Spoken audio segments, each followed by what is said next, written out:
सुप्रभात। बाबा कहते हैं, मेरे प्यारे बच्चे, तुम्हारे जीवन में कुछ ऐसी सच्चाई सामने आने वाली है जिसको सुनकर शायद तुम्हें बहुत ही आश्चर्य भी होगा और एक पल के लिए लगेगा कि ये सब क्या चीज़ें सामने आई हैं और ऐसा क्यों। लेकिन घबराना नहीं, मैं तुम्हारे साथ खड़ा हूँ और वो सच्चाई सब मैं ही लेकर के आ रहा हूँ, क्योंकि इस तरह से धोखे में आगे बढ़ना अच्छा नहीं है। सच्चाई सामने होना बहुत ज़रूरी है और वो जब सच्चाई आएगी इसके बाद तुम्हें एक नया रास्ता मिलेगा। ये मत सोचना कि इसके आने के बाद, सच्चाई आने के बाद तुम टूट जाओगे, तुम बिखर जाओगे, या तुम ऐसा होगा कि तुम चारों तरफ से परेशानियों से घिर जाओगे। नहीं, ये सच्चाई आने के बाद तुम और मजबूती से आगे बढ़ोगे।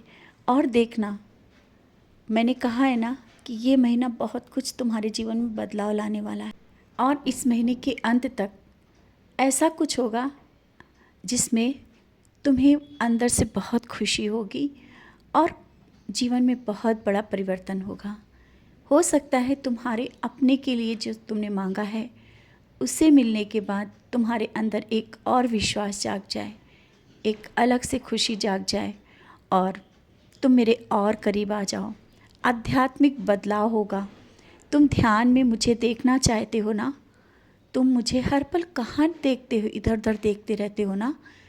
अब तुम देख पाओगे बहुत करीब से अपने हृदय के अंदर, जहाँ पर मैं विराजित हूँ। शायद तुम समझ नहीं पा रहे हो, तुम्हारे अंदर एक अलग ही ऊर्जा है और उस ऊर्जा को मैं जागृत कर रहा हूँ। सब कुछ दे रहा हूँ, धीरे धीरे सब कुछ बदल रहा हूँ, सच्चाई सामने ला रहा हूँ।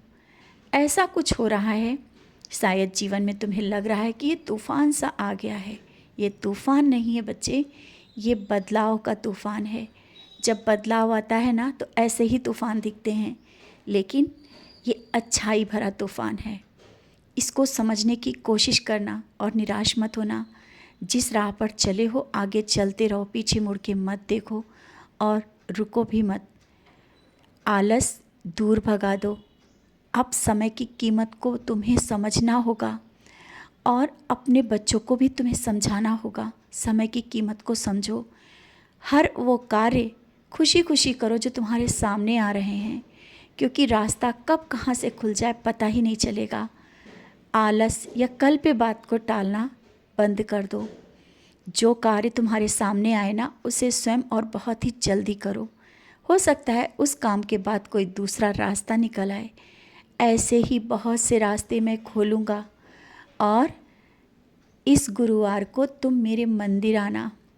मंदिर आकर के मुझे मीठे का भोग लगा देना, पेड़े का भोग लगाना। मैं तुम्हारे हाथ के पेड़े खाना चाहता हूँ और इसके बाद से देखना तुम्हारे जीवन में बहुत से मिठास भरने वाली है, क्योंकि मैं अपनी झोली फैला दे रहा हूँ तुम्हारे सामने देने के लिए, और जो भी मेरे पास है वो सब कुछ दे रहा हूँ। खुशियाँ जो तुम चाहते थे ना, वो सारी खुशियाँ मैं तुम्हें दे रहा हूँ। मैं तुमसे मिला भी और मैंने अपनी झोली से तुम्हें बहुत सा आशीर्वाद और वो सब कुछ दिया जो तुम चाहते थे, लेकिन शायद तुम समझ नहीं पाए। तुम इधर उधर ही देख रहे थे, जबकि मैं तो तुम्हारे सामने खड़ा था और अभी भी मैं कुछ ही पल पहले तुम्हारे सामने था।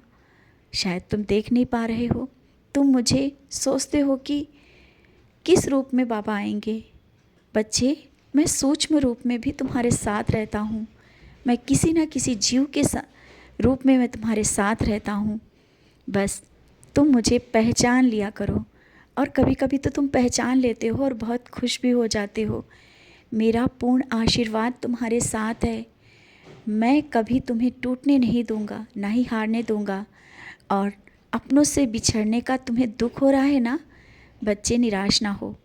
बहुत ही जल्दी ये दुख भी दूर होगा और जो तुम चाहते हो ना, जिससे मिलना चाहते हो ना, बहुत ही जल्दी उससे मिलने वाले हो। तुम्हारी खुशियाँ मैं खुद तुम्हारे पास लेकर के आ रहा हूँ। वो स्वयं आएगा। जो जो तुम चाहते थे ना वैसा ही होगा। तुमसे तुम्हारे रिश्ते जो छूट गए थे वो भी करीब आएंगे। सब कुछ बदलेगा। बहुत कुछ खोया है, बहुत कुछ छूटा है और अब तुम अकेला भी समझते हो, तुम अकेले नहीं हो। कुछ ही दिनों के बाद तुम देखोगे कि तुम्हारे जीवन में कौन सा चमत्कार हुआ, ये सब कैसे हो गया, और वो सब कुछ होगा जो तुम मांग रहे हो ना, वो भी मिलेगा। हाँ, धैर्य रखा है तो कुछ दिन और सही, इसी धैर्य के साथ आगे बढ़ो। सफलता और ऊंचाइयां तुम्हारे कदम चूमेगी। नौकरी तुम मांग रहे हो ना, उससे भी बढ़कर जो तुम मांग रहे हो ना, उससे बढ़कर दूंगा। सब कुछ देने के लिए मैं तुम्हारे पास हूँ, तुम्हारे घर में हूँ, तुम्हारे अंतर मन में हूँ। बस तुम नाम स्मरण करो, नाम जाप करो, जिससे तुम मुझे और करीब से पहचान पाओ कि हाँ, तुम अकेले नहीं हो, मैं तुम्हारे साथ रहता हूँ। और जिस कार्य के लिए गए थे ना, उस कार्य के लिए तुम मुझसे बोला था ना कि बाबा साथ चलो, मैं तो हर पल तुम्हारे साथ जाता हूँ, लेकिन वहाँ मैं था